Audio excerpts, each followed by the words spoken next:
you hear me?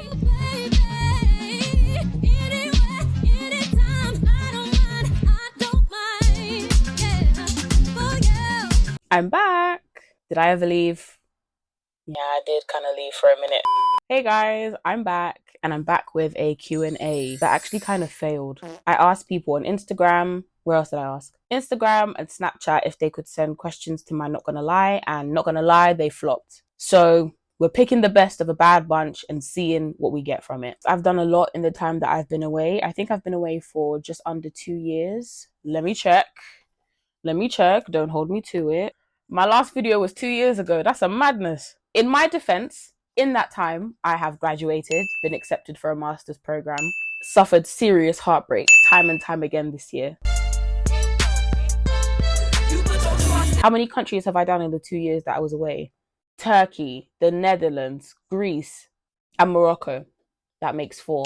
I've been busy, and I've also been trying to lose some weight. I lost 6 kg. Then I gained back 2. Life is hard. Leave me alone. 2024 has been rough for me.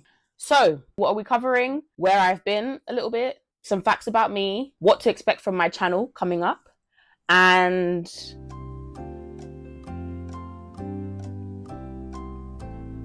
there's it. Let's go. Question 1. What is your name? What is my name? It's Leah Tèzila. Okay, and I hope you would know that by now, considering you're on my channel and have probably been here for a few minutes now. How old are you? I am 22 years of age. I will be 23 on the 20th of January 2025. Don't ask me for my mother's maiden name. I will block you. Where are you from? I am from South London, born and raised, literally born and raised in this area. I'm trying to get out of here, so please subscribe. Please subscribe. Get me out of here by subscribing to me, okay? That's all you have to do, and I'll be out of here. But if you're asking where I'm from originally, I've got a party trick that I like to pull out to show you where I'm from. I am from Congo and Congo. Yes, there are 2 countries in this world that go by the name of Congo. If you need me to explain it in more detail, I won't. Google is free. My mother is from the Democratic Republic of Congo and my dad is from the Republic of Congo. So if you needed any more clarification, there it is. Nobody really gets on the first go, unless they're African, that there's another Congo. And even some Africans that I've encountered are like, half Congolese and half Congolese, I swear. And it doesn't help that a lot of Congolese people like to pretend that they're French or Belgian either. Please, have some self-respect. Stand up! How to deal with heartbreak. Rah, we're getting deep. It's only been a few minutes. Ask me in 6 months, because I'm still dealing with mine. Aww. Don't ask me how I feel about men. Just keep them away from me. On a more serious note, the best ways to deal with heartbreak are to get to know yourself as much as you can and try to understand your part to play in how the heartbreak came to be. Maybe do some journaling, which I do and I swear by. Also just kind of treat yourself. Be kind to yourself, forgive yourself, understand that if you're my age or in your 20s, you're still young and you've got a lot of time and possibly a few more heartbreaks to really figure out how you like to participate in love and how best you can perform in relationships. And by perform, I don't mean the hankity-pankity, that's your business. I just mean, you know, how much you give yourself to someone. This is not how best you can love somebody. You will figure that out in due time. Okay? Got it. Stay safe. Be blessed. What book relates to your story/journey the most? I know why the cage birds sing. I'm joking. This one. Me versus Brain by Haley Morris. It's a book about anxiety, intrusive thoughts, and awkward dating activity. And clearly I'm not finished with the book, even though I bought it a while ago. The book's not finished with me, but I love it. And hopefully I get to finish it soon. Was uni life tough? In fact, the question says, does uni life was tough? If I answered this question in depth, I'd have to give you a tissue personally. you probably have to be signed off work to recover from the torment. It was rough. I went to the University of Nottingham. You owe me my sanity. To be fair, the institution was great. The teachers were great. The resources were okay. Climbing the hills was great. I went to uni within lockdown, and that wasn't fun. My first year was stolen by COVID, but some people had their lives taken by COVID, so what am I even complaining about, really? My second year was kind of half COVIDian, half free. That's where I kind of realized that a lot of people had come to uni in cliques, friends from secondary school, college, and sixth form. And I hadn't. I'd come all the way to Nottingham on my own, on purpose, trying to see if I could find, friendship and understanding and community. And I found drugs. Other people doing them, not me personally. I saw people doing hardcore drugs for the first time at uni. And people are so shocked when I say that because they're like, aren't you from South London? Yeah, but I've never seen anybody live in play. I've seen people smoke the odd, but I had never seen that until I got to Nottingham or Shottingham, if you're about that life. So it was interesting. And isolation and anxiety were plentiful for me in my bachelor's. So I'm hoping that I can have a much better chance at my studies and actually being happy and finding community in my postgrad. So let's see how that goes. What did you learn during your break from YouTube? Lots. I want to take my career seriously. I do want to be a fashion journalist, critic, designer, whatever the case may be. But I do feel like I also belong in fashion. I feel like I have a voice that's very meaningful and could make a difference and an impact at some point. So I want to take it seriously, and I'm pushing away the procrastination.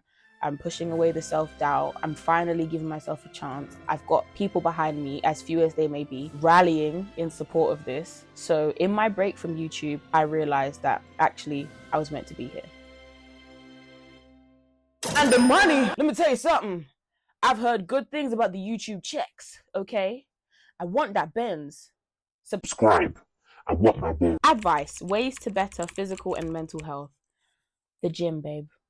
All the rumors are true, okay? Everything they said about lifting a weight and shifting your weight on a treadmill is true. Whether it's 15 minutes of HIIT or an hour of weight training, you feel powerful, you feel important, you feel like you've accomplished something by going to the gym. I hate to say it. I've been chubby most of my life. I'm 22. I did the first 10 years of my life slim, then boom, something happened. Puberty said, I'm ready to rock.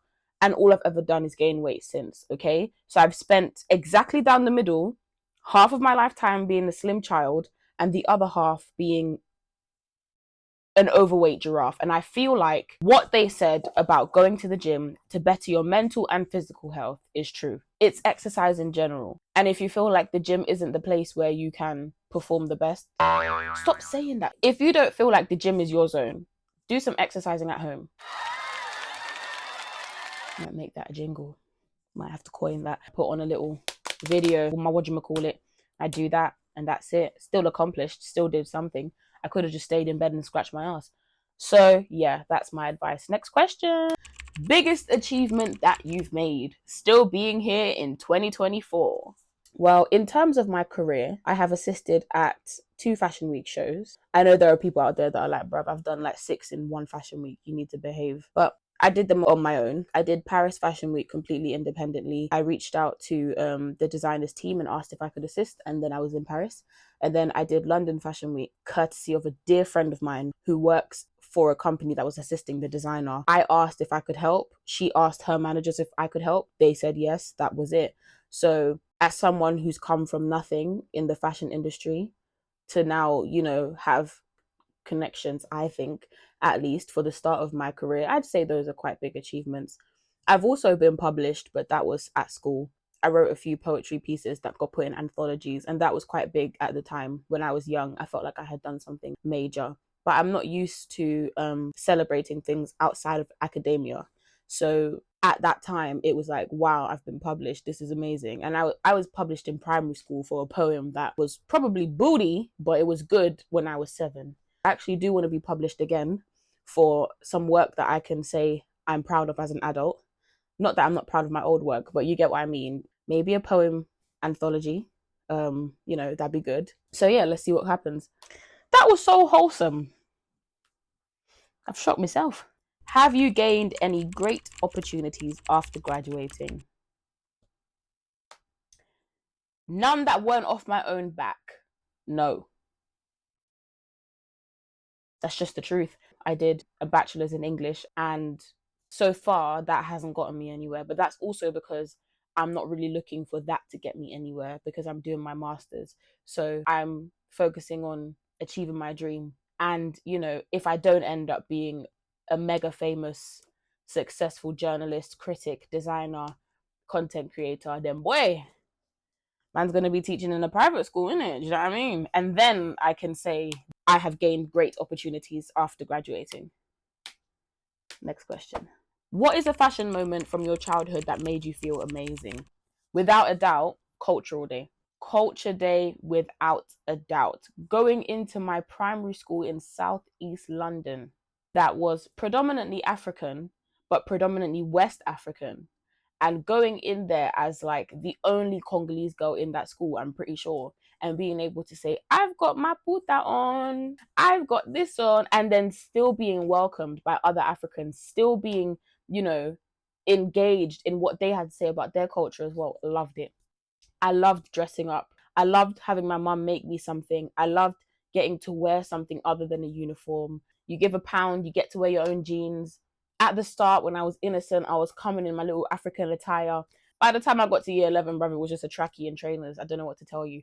But when I was young, I loved being able to come into school in my African print. If you were hoping that I was going to say something about the fashion world, I wasn't tapped in as a kid, not that much. Like, I was more so inspired by my mum's sewing and her tailoring than keeping up with Gucci and Chanel at that age. I didn't really know much about designer clothes outside of my culture.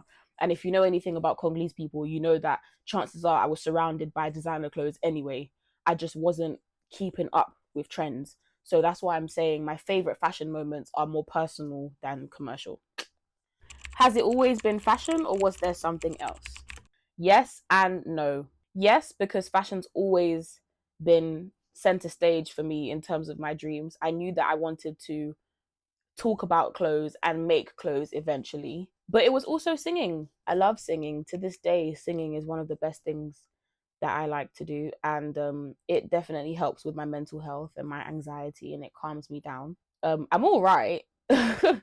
Some people would beg to differ in a positive way, but I try not to get too big headed. Do you know what I mean? I don't want to upset the girls that are already trying to make it big in one industry, not too much. Let me stay in my lane. But I'm all right. I don't really want to sing and pay somebody else's bills with my voice. I like the fact that it's a nice voice and it sounds great in the shower. Let's leave it in the shower. You know what I mean? These turns of phrase. Do you have any experience in the fashion world? Outside of Paris Fashion Week and London Fashion Week? No. I worked retail and I worked hospitality. So I've worked with clothes and cups. The clothes are part of my fashion experience. The cups sometimes were the cause of the fashion. But outside of selling clothes and then going out and helping people who make clothes set up their show, no. I do my research when I can. I make commentaries that I think are valid, and that's just it. I'm trying to build my experience. So one day someone will ask me the same question and I'll have a whole plethora of things I can say. But for now, hit me up, fashion designers. Let me work backstage at your show. Let me interview you for your collections, okay? Up and coming or established. I don't discriminate.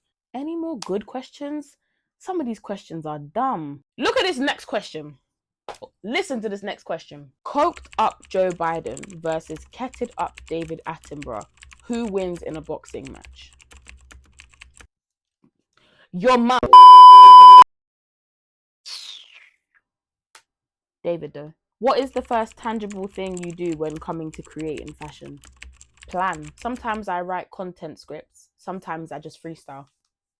A lot of the time, because of the ADHD, I just get an idea, and if I have the motivation to do it whilst I'm getting the idea, I'll just do it. I'm trying to get into the habit of planning content though, because it genuinely does keep you more organized and you don't have to panic when things go wrong or when you've run out of ideas for how to construct what you want to say. What is your hero origin story? Men destroyed my pride. I built it back up. Here I am. I saved my own day. Damsel in no stress. Blood or of no relation. They've tried to kill me several times. I'm a survivor, okay? They're not gonna wreck me. The evil that lurks in this world, coordinated and orchestrated by men. We can destroy them one at a time. Pledge allegiance to my legion. Okay? Fuck 'em. I have been a people pleaser and a pushover for the biggest part of my life because all I wanted was to be accepted by people who would understand me. And then I realized at 22 in, I don't know, August, that that, bro, people don't even understand themselves. Why are you looking for people to understand you and they don't even know who they are? Worry about who you are and, you know, try to perform. If you say that word one more time, try to be the best version of yourself. Like, people are going to chat either way. If they like what you're doing, they'll chat. If they don't like what you're doing, they'll chat. Are you living for you or them? You know? And it's kind of sad that it took me until I was 22 in August at some point to realize that, because some people realize that at 10, 13, you know, 20. But hey, rather learn that at 22 and no longer be a pushover than be 45, divorced, crying with my kids flying around the house with crayons and wondering, where did I go wrong? Next question. Do you believe in God? Yes. Am I subscribing to a particular religion right now? No. But was I raised Christian? Yes. Like most Congolese kids were. You know, so I would say that a lot of my spirituality is Christian oriented, but I pray and I just keep it between me and God. I don't really believe in a middleman. But all in all, I just feel like having a connection with the creator is the most important thing. So one day at a time. Your worst habit, procrastinating, which is why it's taken me 2 years to sit down and make this video. Still love me though? Any more good questions?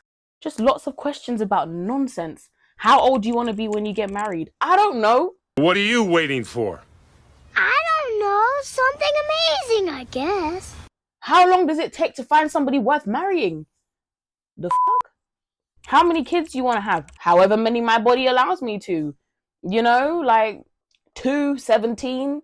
If I get tired at 1.5, so be it. Who inspires you the most? Me, blood. I'm inspired by so many powerful women all around me, and men, people in general, that give me great stories and have given me precious nuggets of wisdom. But at the same time, nobody can put all of that together and create amazing things like me. So I'm grateful to God. I'm grateful for my family. I'm happy to have influences in the industry I'm in that have done great things. But I'm inspired by who I used to be and how she had so much passion and drive. I feel like more people should be inspirations to themselves. You're not perfect and you don't have to be, but the fact that you keep trying is inspirational enough. And on that note, I'm saying goodbye to you all. Thank you so much for watching this video. If you haven't already subscribed by now, I don't know what to tell you other than subscribe, please, so I can have good things and good opportunities. Thank you so much again for watching. If you really liked this video, go ahead and share it. Share the joy, share the love. I'm sure there's something that somebody will find funny in this video, okay? So, you know, help your girl out. Thank you so much, guys. See you in the next one. Signed, Leah Tèzila.